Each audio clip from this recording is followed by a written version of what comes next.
masak bihun. Ini bihun ya teman-teman, lihat ya bihun. Cuma ini tadi capek kegoblokan kebanyakan jadi agak hitam ya. Bihun aku kasih ini ayam goreng, yang ini nugget. Ini ya teman-teman, ini bihun goreng taruh ayam goreng nugget, tak bisa aja lo dicampur, suka anakku kan enggak mau. Ini teman-teman kalau mau dicampur boleh. Aku bihunnya tak bikin ori aja ya.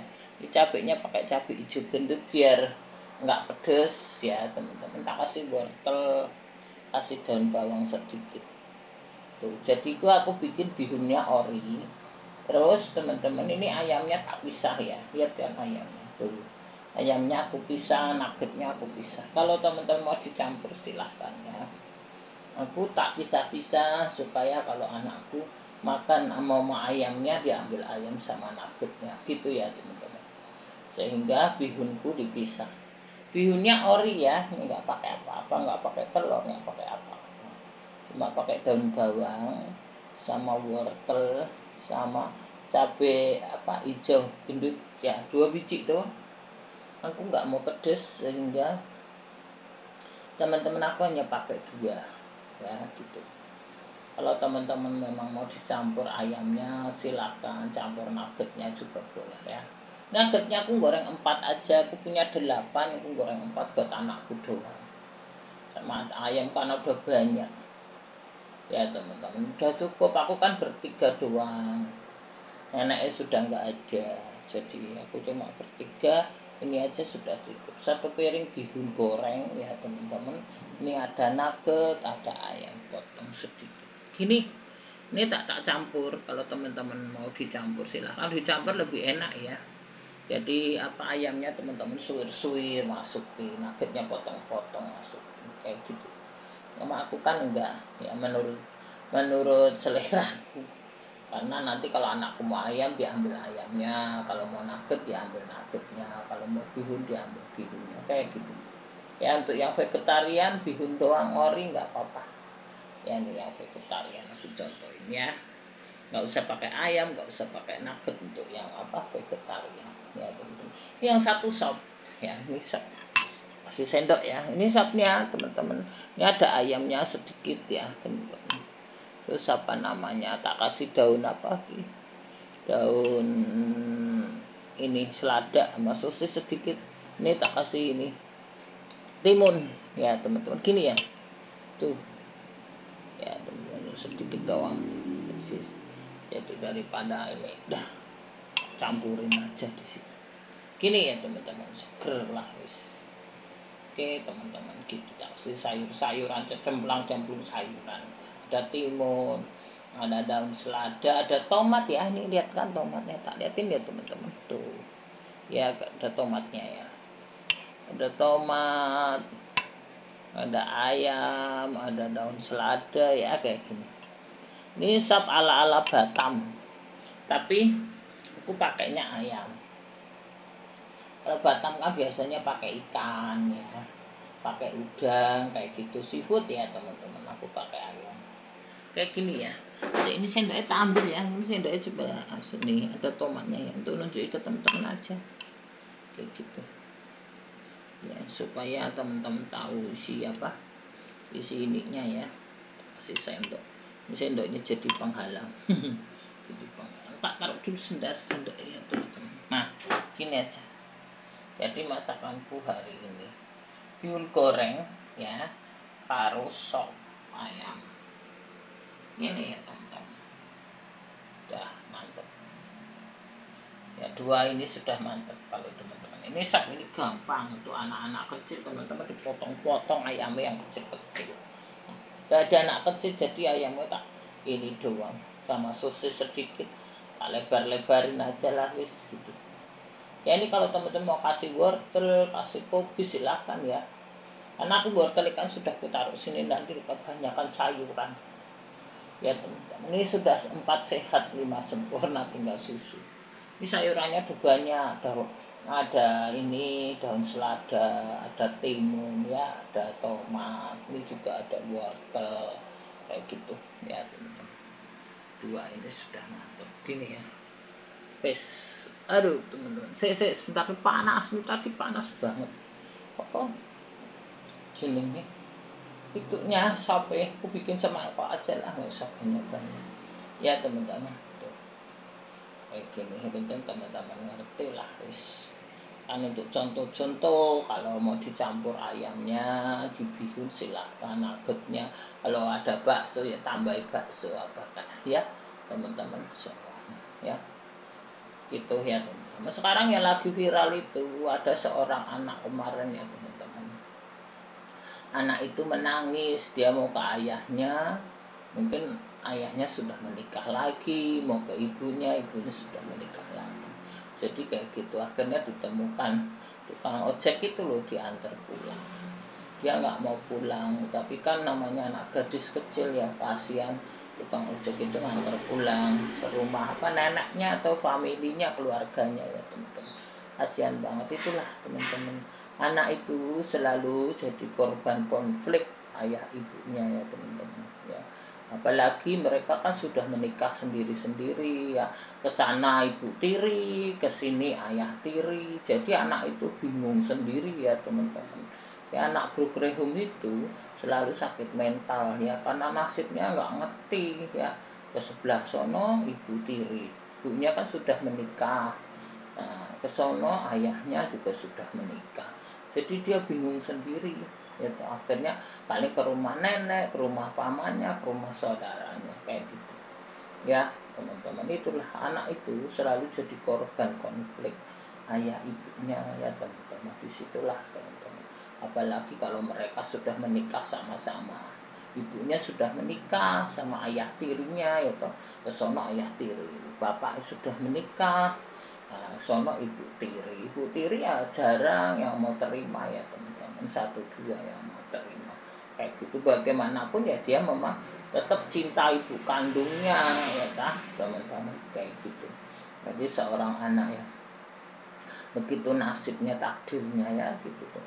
Itulah teman-teman ya, makanya teman-teman dalam keluarga ya teman-teman jangan asal nikah ya, pikir-pikir dulu ya teman-teman kayak gitu. Kita nggak tahu, kita sudah nikah berapa tahun aja kita nggak ngerti pasangan kita ya teman-teman kayak gitu ya. Sekarang kan lagi viral tuh anak hasil zina. Sebenarnya anak hasil zina ini kasihan loh teman-teman ya. Anak hasil zina itu tidak ada ayah biologisnya, meskipun anak biologisnya tidak mengakui ya, tidak, ayah biologisnya itu tidak berkewajiban memberi makan kepada anak hasil zina ya teman-teman.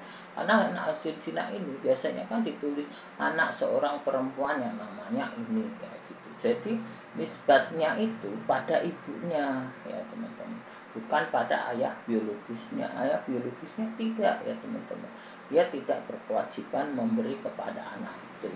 Kalau memang dia memberi ya dianggap sebagai hadiah gitu teman-teman. Jadi anak hasil zina itu ayah biologisnya tidak berkewajiban memberi ya teman-teman. Kalau dia memang memberi sekedar jajan itu dianggap hadiah. Yang bertanggung jawab nisbatnya pada ibunya ya, karena anak seorang perempuan yang tidak menikah sah teman-teman ya. Itulah nanti kalau anak perempuan ini, kalau misalnya anak hasil zina ini perempuan ya teman-teman, itu ayahnya tidak berhak menikahkannya teman-teman ya. Baik perempuan baik laki-laki nggak berhak, ayahnya yang berhak pemerintah. Akhirnya pemerintah yang menikahkannya teman-teman ya. Kalau nggak ada ininya, karena anak hasil zina itu memang nggak berkewajiban ya ayah biologisnya ya teman-teman. Karena anak hasil zina itu tidak juga mewarisi hak ayahnya ya teman-teman, tak berkewajiban memberi hak warisan kepada anaknya, karena itu kan bukan anak nikah, anak hasil zina. Itulah teman-teman ya. Jadi kalau anak-anak yang begitu tuh memang selalu korban ya teman-teman kayak gitu. Baik anak yang perceraian ayah ibunya selalu jadi korban, anak juga hasil zina itu juga selalu jadi korban kayak gitu teman-teman ya. Nah, itulah teman-teman, makanya teman-teman ya, kita itu jangan ingin memiliki orang lain ya, milik orang ya. Perempuan sekarang ini kayak aneh-aneh, kayak pelakor segala. Kamu kan ingin memiliki apa namanya, milik orang ya. Kalau orang ingin memiliki milik orang teman-teman ya, itu doa ibunya pun tidak ada gunanya. Ya teman-teman, lihat tuh teman-teman, kalau orang yang suka suami orang itu, doa ibunya nggak akan berguna, pasti nanti sengsara. Ya kemarin ada satu orang mengirimkan sengsara pelakor itu sengsara, benar. Pelakor itu akan sengsara, lebih sengsara dari istri sah, teman-teman. Istri sah sengsara, dia tetap statusnya ada. Kamu statusnya apa? Ya kan? Kayak gitu teman-teman ya. Jadi orang yang ingin memiliki milik orang ya teman-teman, yang ingin memiliki suami orang itu teman-teman, doa ibunya pun tidak ada gunanya. Mereka pasti menderita ya, karena uang, karena harta, karena kekayaan, akhirnya dia tetap menderita teman-teman. Gitu teman-teman ya. Ya bukan dia sendiri juga yang menderita, anaknya pun menderita teman-teman, kayak gitu. Itulah anak hasil zina itu tetap menderita teman-teman ya. Kesana bukan ayahnya, kesini bukan ibunya ya toh teman-teman ya. Apalagi kalau ayah ibunya sudah menikah sendiri-sendiri, sudah paling dia ke neneknya, kalau neneknya masih hidup. Kalau nenek kakeknya udah nggak ada, ke pamannya, ke saudaranya, kalau nggak urus ya sudah jadi gelandangan kayak gitu teman-teman. Itulah ya teman-teman, kayak gitu. Jangan kita ingin memiliki milik orang, jangan ingin milik orang, jangan ingin uang orang ya teman-teman. Kalau kita ingin memiliki uang orang, nama keluarga orang itu, kita sengsara. Doa ibu kita pun teman-teman tidak ada gunanya. Seorang pengkhianat itu doa ibunya nggak ada gunanya, percuma. Jadi ya tak, apa yang kamu tabur kan kamu tuai ya teman-teman. Kalau kita menabur yang baik di dunia ya kita akan menuai nanti. Kalau kita menabur jahat ya kita akan menuai kejahatan kita sendiri, kayak gitu. Jadi seorang yang ingin memiliki milik orang itu tetap nggak ada gunanya, kaya pun nggak ada gunanya ya teman-teman. Itulah teman-teman, kita harus melepaskan hak yang bukan milik kita ya teman-teman, uang yang bukan milik kita, harta yang bukan milik kita, kita harus lepaskan semua ya teman-teman. Buat apa yang bukan milik kita ya teman-teman, kayak gitu teman-teman. Jadi kita percuma, orang yang bukan hak kita, milik kita, bukan hasil jerih payah kita ya teman-teman, nah itu kita harus buang. Aku tidak ingin warisan teman-teman, mertuaku kasih aku pun aku tidak mau ya teman-teman. Aku tidak dapat warisan dari mertuaku emas, aku mengucap syukur.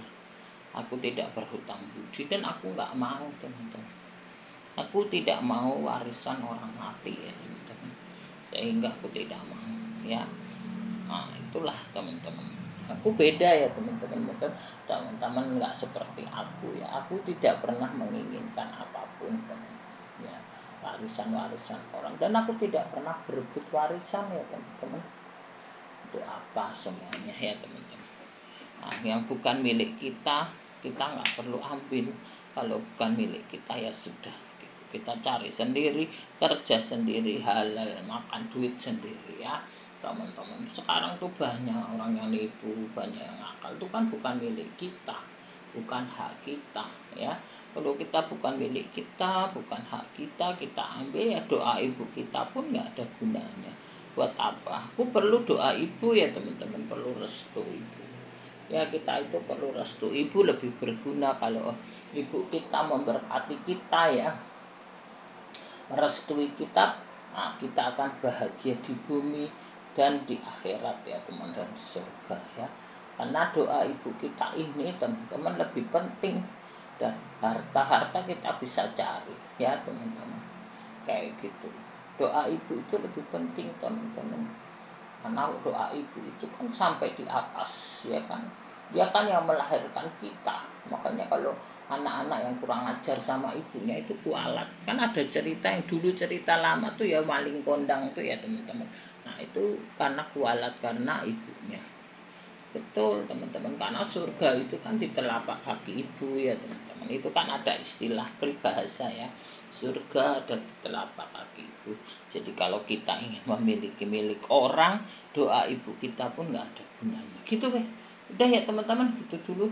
Jadi masakanku hari ini bihun goreng ya teman-teman, sama sup ayam ini ya teman-teman, supaya bagus tampil. Wis, nanti kita sambung lagi, nanti ndak kepanjangan ya. Aku mau sarapan dulu teman-teman. Oke, ini dia bihun goreng ya, karo sop ayam ini ya teman-teman.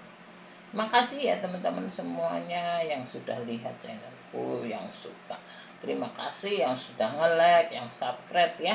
Terima kasih teman-teman semuanya yang membantu aku ya. Terima kasih lah semuanya.